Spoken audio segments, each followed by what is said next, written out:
আরে আমার পোলাটা কেমনে চাক দিছে, কত কষ্ট জানি হয়েছে আব্বু। আরে আমার আব্বুরে সকালবেলা ভাতটা লয়ে এলি আব্বু, গরম ভাত।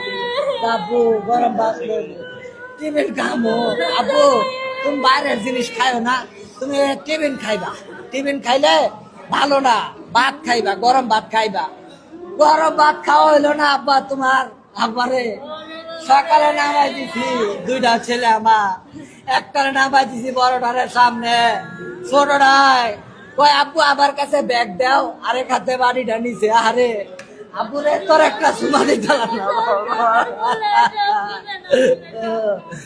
আমার বাবাটা একা একা কান্দাকাটি করতো, কে কোনো অভিযোগ নাই।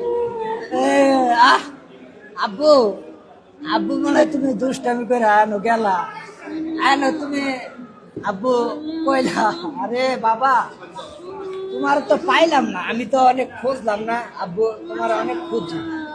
আমি ওই সাইডে গেছি, তুমি যেই জায়গায় বসে দাঁড়াই থাকতা ওই জায়গায় গেছি, ও মুরা গেছি, ওই মাঠে গেছি, কেউ রে দেয় না, পাই না।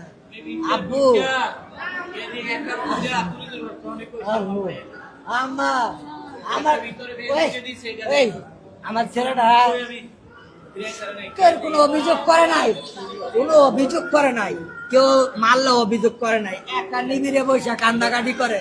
আব্বু তুমি কান্না করো কে? কয় আব্বু আমার ওই মারছে, তাও কোনো অভিযোগ করে নাই। না জানি আমার ছেলেটার কত কষ্ট হয়েছে। আরে আমার লাগা কইছিল আব্বু আমার ইয়াত নিয়ে যাইবা, সিলেট ঘুরতে নিয়ে যাইবা। আমি কইছি আব্বু পরীক্ষার করে নিয়ে যাবো। আব্বু আরে তুমি তুমি আমার মাঝখানে আজকে বইছিলা, বড়টায় পিছনে বসছিল, বড়টায় পিছনে বসছিল।